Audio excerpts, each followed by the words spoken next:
अस्सलाम वालेकुम फ्रेंड्स, कैसे हैं सब दोस्त। और मैं हूं आपका मेज़बान डॉक्टर शाहिद दिलबर। आवाज़ कर रहे हैं मेरे यूट्यूब पे नाज़रीन। आज की स्पोर्ट्स ब्रेकिंग न्यूज़ के साथ आपकी खिदमत में हाज़िर हूं। तो आज जिस टॉपिक पे हम बात करेंगे, सबसे पहले बात करेंगे कि फ़ॉरेन प्लेयर्स जो पाकिस्तान आ चुके हैं। पीएसएल का पता है आपको, बड़ा ज़ोरों शोर से जनाब इवेंट जो है वो शुरू होने वाला है। उसके लिए फ़ॉरेन प्लेयर जितने भी हैं वो ऐसे ऐसे पाकिस्तान आ रहे हैं। तो मैं आज इस वीडियो में बताऊँगा कि कौन कौन से ऐसे प्लेयर हैं जो फ़ॉरेन प्लेयर जो पाकिस्तान आ चुके हैं, उस पर बात करेंगे। नंबर 2 पे हम बात करेंगे कि पीएसएल के तमाम ब्रॉडकास्टर जो हैं उसका अनाउंसमेंट हो चुकी है कि आप इस पीएसएल को पाकिस्तान में कौन से चैनल पर, कौन सी वेबसाइट पे आप इसको लाइव देख सकते हैं। अगर आप पाकिस्तान से बाहर है, इंटरनेशनल लेवल पे आप इसको किस टीवी चैनल और किन लाइव स्ट्रीम पे आप इसको लाइव देख सकते हैं। उसके बाद नंबर 3 पे हम बात करेंगे कि सलमान अली आगा के बारे में एक बड़ा फैसला कर लिया गया है, वो आपको बताएंगे। और उसको 2 बड़े इवेंट भी दे दिए गए हैं और ये आपको ज़रा इसकी तफसील बाद में बताएंगे। उसके बाद नंबर 4 पे हम बात करेंगे कि Shahid Khan Afridi new PCB chairman, question mark है। अभी इस पे भी बात करेंगे भी रीज़न क्या है। और उसके बाद नंबर 5 पे बात करेंगे कि एमएस धोनी अपने क्रिकेटिंग दौर का बेशुमार सलाहियतों से भरा हुआ कैप्टन जो है एमएस धोनी, और बुरी तरह जो है वो जो ज़िल्लत है उसके मुकद्दर बनी हुई है, वो रीज़न क्या है उस पर बात करेंगे। और उसके बाद Babar Azam once again captain, क्या बात है यार, इतनी बड़ी खबर आ रही है, इस पे बात करेंगे आखिर में रियलिटी क्या है।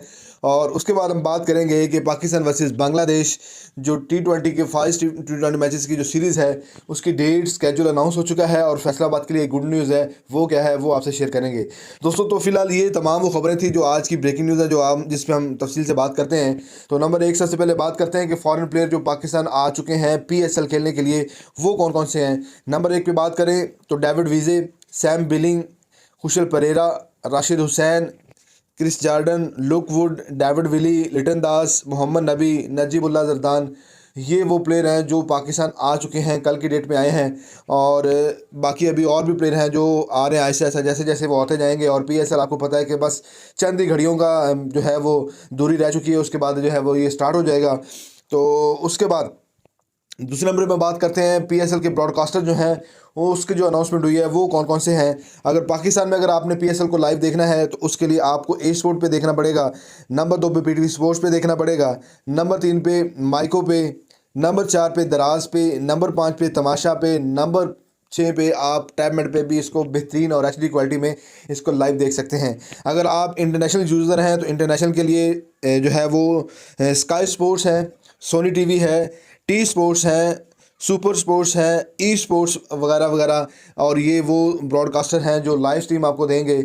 और बड़ा मज़ेदार है कि ये पीएसएल जो है वो इस दफ़ा कुछ चेंजेस भी हुई हैं, नए नए चेहरे और नए नए क्रिकेटर्स भी शामिल हैं। और देखते हैं कि इस दफ़ा किस तरह इसकी ब्रॉडकास्टिंग होती है और कितना मज़ा ब्रॉडकास्टर को आता है। उसके बाद नाज़रीन बात करते हैं नंबर 3 पे सलमान अली आगा, T20 जो फॉर्मेट के कैप्टन बने हैं। आज ऑफिशियली तौर पर उनके लिए एक अनाउंसमेंट कर दी गई है। और वो अनाउंसमेंट क्या है कि सलमान अली आगा को T20 वर्ल्ड कप तक उसको कप्तानी दे दी गई है कि आपने एशिया कप में भी कप्तानी करनी है और आपने T20 कप में भी कप्तानी करनी है। इस फैसले को अगर मैं अपनी नज़र से देखूं तो बड़ा अच्छा फैसला किया है कि आपने तमाम जो प्लेयर्स के माइंड में अभाम बने हुए थे, हर बंदा जो उम्मीदवार बना हुआ था ना, उसको ये बड़ा अच्छा और क्लियरली मैसेज दिया है कि भाई अब आप कोई बंदा भी जो है वो कप्तानी के लिए बातचीत ना करे। तो कप्तानी जो है ऑफिशियली तौर पर सलमान अली आगा को वर्ल्ड कप T20 2027 तक उनको दे दी गई है कि आपने ही वर्ल्ड कप में कप्तानी करनी है। तो उससे पहले जो है वो एशिया कप है T20 फॉर्मेट में भी, वो भी इनके नाम है कि आपने ही कप्तानी करनी है। अगर देखा जाए तो मेरे ख्याल में ये बड़ा अच्छा फैसला है, ताकि तमाम प्लेयर्स को पता चल चुका है कि अब ये हमारा जो प्लेयर है, जो कैप्टन है, वो सलमान अली आगा और हमने इसके साथ चलना है। और बेसिकली अब सलमान अली आगा को चाहिए कि उसने अपनी जो प्लेइंग 11 है ना, 20 मेंबर्स का जो स्क्वाड है, वो मेरे ख्याल से अभी से इसको बना लेना चाहिए, ताकि एशिया कप में भी वो आपको रेडी हो। सितंबर में एशिया कप है और उसके बाद फिर आपको पता है कि T20 वर्ल्ड कप है। उससे पहले पहले आपने अपने तमाम प्लेयर्स जो है, अपनी टीम जो है, उसको रेडी कर लेना है कि ये मेरी टीम है और इसको मैंने रेडी कर लिया और इसी के साथ ही मैंने जाना है। उसमें आपने बॉलिंग देखनी है, स्पिन डिपार्टमेंट देखना है, अपने फास्ट डिपार्टमेंट देखना है, उसके बाद आपने मिडल ऑर्डर देखना है और उसके बाद आपने अपने ओपनर्स देखने हैं। तो फिर आपकी जो बकायदा तौर पर टीम है वो डिसाइड हो जाएगी और उसी पे ही आपने अपना वर्क करना है। उन्हीं लड़कों से फिर आपने उम्मीद लगा के रखनी है और उन्हीं लड़कों को आपने समझाना है कि आपने कैसे डिलीवर करना है। और आपको भी ये चीज़ें समझनी होगी कि कंडीशन के हिसाब से बॉलिंग आपने कब करवानी है। अगर T20 फॉर्मेट अगर आपकी पहली सीरीज़ देखी जाए न्यूजीलैंड के अगेंस्ट, तो आपने काफ़ी ज़्यादा मिस्टेक्स की हैं बॉलिंग के हवाले से। थोड़ा सा टाइम गड़बड़ किया है कि किस वक्त किस बॉलर को लेके आना था, उसमें थोड़ी सी डिस्टर्बेंस हुई है, अदरवाइज बाकी सारे मामला जो है वो ठीक थे। उसके बाद नाज़रीन हम बात करते हैं जी शाहिद खान अफरीदी पीसीबी चेयरमैन। नहीं, ऐसी कोई बात नहीं है। शाहिद खान अफरीदी जो हैं वो मिले हैं आर्मी चीफ सईद आसिम मुनीर साहब से मिले हैं और उनसे बाकायदा तौर पर उनकी जो वालदा की डेथ हुई थी उस पर पहले उनको अफसोस के लिए भी उनसे मिले हैं। और उसके बाद सुनने में आ रहा है कि पाकिस्तान क्रिकेट के हवाले से भी उनसे बात हो रही है। उन्होंने बाकायदा तौर पर आर्मी चीफ को कहा है कि जो बंदा एक चीज़ डिज़र्व करता है वही उसको देनी चाहिए। मोहसिन नकवी साहब के काम से बिल्कुल मैं मुतमिन हूँ, बड़ा अच्छा काम करते हैं। तो मैं उन्होंने कहा है कि इनको आप किसी एक ओहदे पे जो है उनसे कहें, जिस तरह वज़ीर दाखिला है तो एक बड़ा ओहदा है और उस पर ही अपना फोकस रखें। काम नो डाउट उसकी एबिलिटी पे कोई शक नहीं है, लेकिन जो क्रिकेट है वो क्रिकेट बड़ी जो है वो अंडरग्राउंड चली गई है। तो लिहाजा इसको ऊपर लेके आने के लिए इसका बेहतरीन हल यही है कि आप किसी ऐसे बंदे को चूज़ करें जो जिसके पास सिर्फ यही काम हो कि उसने पाकिस्तान क्रिकेट को बेहतरी करनी है। तो मेरे ख्याल में ये बड़ा अच्छा फैसला है। और कुछ दोस्त और कुछ यूट्यूबर जो हैं वो इस तरह खबरें फैलाई जा रहे हैं कि जनाब जो शाहिद खान अफरीदी हैं वो आसिम मुनीर साहब से मिले हैं आर्मी चीफ से और उनको कहा है कि मेरे दामाद को दोबारा फिर से T20 का कैप्टन बनाएं। ये मैं नहीं कह रहा हूँ और ना ही शाहिद खान अफरीदी कह रहे हैं, ये पाकिस्तान के यूट्यूबर और जितने कंटेंट क्रिएटर हैं वो इस बात पे खूब सारे जो हैं वो व्यूज़ ले रहे हैं और धड़ाधड़ जो है वो झूठ बोले जा रहे हैं और इस बात में कोई सदाकत नहीं है। शाहिद खान अफरीदी ने अपने दामाद के बारे में कोई उनसे बातचीत नहीं की, ठीक है। उसके दामाद का आपको पता है कि वो खुद बड़े क्राइसिस में फंसा हुआ है, तो मेरे ख्याल में वो कैसे निकलेगा। तो आसिम मुनीर साहब से उनकी वालदा के बारे में ताज़ियत की है और उसके बाद पाकिस्तान क्रिकेट पे भी बात लाजमी हुई है।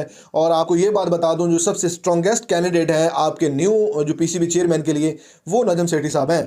उसकी जुनूब है वो कहते हैं वो 10 के 10 उंगलियां गेहूं में और वो बड़े रिलैक्स हैं।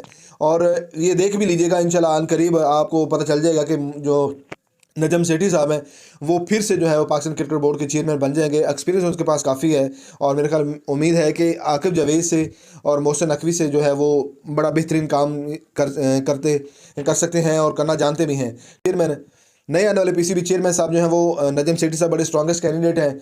और बॉलिंग कोच का वाले के बात की जाए तो मोहम्मद अकरम जो पेशावर ज़ल्मी के बॉलिंग कोच हैं वो बड़े स्ट्रॉन्ग कैंडिडेट हैं पाकिस्तान की बॉलिंग कोच के लिए। और आपको पहले बता दिया अरशद खान जो है वो स्पिन डिपार्टमेंट के जो है वो ऑलरेडी पहले ही उन्होंने अनाउंस कर दिया गया कि वो पाकिस्तान के स्पिन बॉलिंग डिपार्टमेंट के कोच हैं।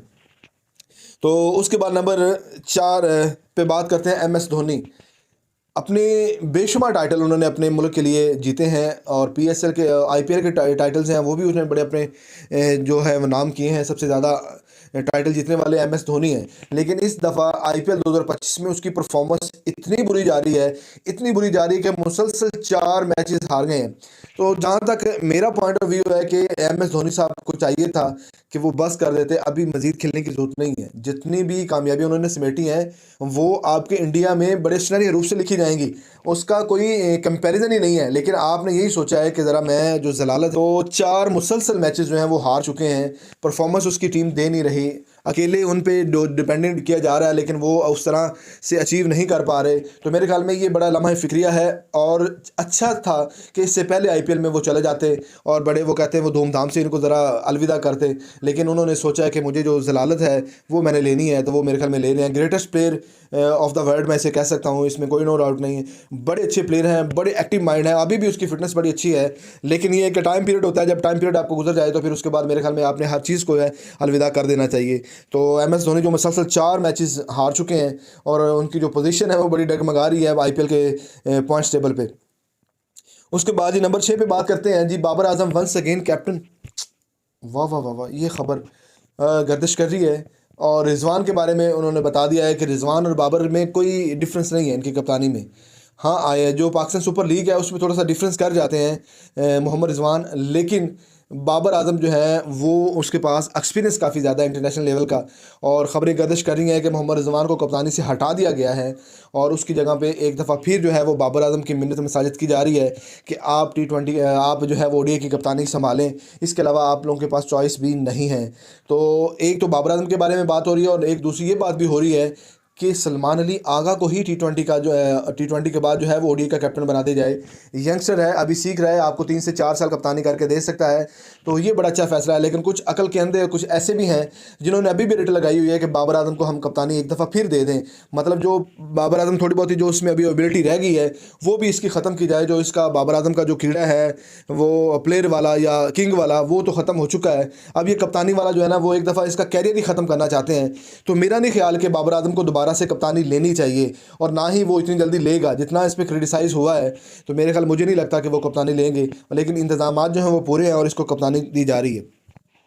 और आज की वीडियो में इसमें और लास्ट पे हम बात करेंगे पाकिस्तान वर्सेस बांग्लादेश टी20 सीरीज़ जो है, बांग्लादेश जो है वो पाकिस्तान आएगी। 5 मैचों की सीरीज़ का जो स्केड्यूल है वो अनाउंस हो चुका है, और फैसलाबाद के लिए जो गुड न्यूज़ है वो क्या है। अगर सबसे पहले अगर हम स्केड्यूल की बात करते हैं तो 25 मई पहला, 27 मई दूसरा, 30 मई तीसरा, और 1 जून जो है वो चौथा, और 3 जून जो है वो आखिरी टी20 मैच जो है वो खेला जाएगा। और सबसे ज़्यादा जो खुशखबरी वाली बात है वो फैसलाबाद के लिए है कि 2 मैचेस टी20 जो हैं वो उनको मिले हैं, और काफ़ी अर्सा के बाद टी20 इंटरनेशनल को मैच को रिप्रेजेंट करने जा रहा है फैसलाबाद। और देखते हैं क्या वो फैसलाबाद के लिए क्राउड कैसा क्रिएट करते हैं, फैसलाबाद इस मोमेंट से इंजॉय कैसे करते हैं। तो ये अब उनके लिए बड़ा दिलचस्प मामला हो चुका है कि अब उनको 2 मैचेस की जो मेज़बानी है वो फैसलाबाद स्टेडियम को मिल चुकी है। तो ये स्केड्यूल था जो आज अनाउंस हुआ है ऑफिशियली तौर पर। पाकिस्तान वर्सेस बांग्लादेश 5 मैचों की टी20 सीरीज़ है। तो उसके बाद पाकिस्तान ने वेस्ट इंडीज़ जाना है, वेस्ट इंडीज़ के बाद फिर पाकिस्तान ने अफगानिस्तान के साथ खेलना है। तो इतने ज़्यादा मैचेस नहीं हैं, तो मेरे ख्याल में इनके साथ अपनी टीम जो है वो करेक्टली जो है उसको अनाउंस कर लेना चाहिए, बना लेनी चाहिए कि मैंने ऑफिशियली तौर पर अपनी टीम कौन सी ऐसी है जिसको मैंने वर्ल्ड कप के लिए और एशिया कप के लिए लेके जाना है। अब ये जो है वो सलमान अली आगा पे डिपेंड करता है। तो दोस्तों ये थी आज की तमाम टॉप ब्रेकिंग न्यूज़ में मैंने आपसे शेयर की। उम्मीद करता हूँ दोस्तों आपको पसंद आएंगे। लास्ट में आपसे रिक्वेस्ट करते हैं कि चैनल को सब्सक्राइब कराना भूलिएगा और प्रेस द बेल आइकॉन, ताकि नए नए तमाम वीडियो के टाइम पे मिलती रहें। इसी के साथ अपने मेज़बान डॉक्टर शाहिद दिलबर को इजाज़त दीजिएगा। दुआ में याद रखिएगा। अल्लाह ने के बाद।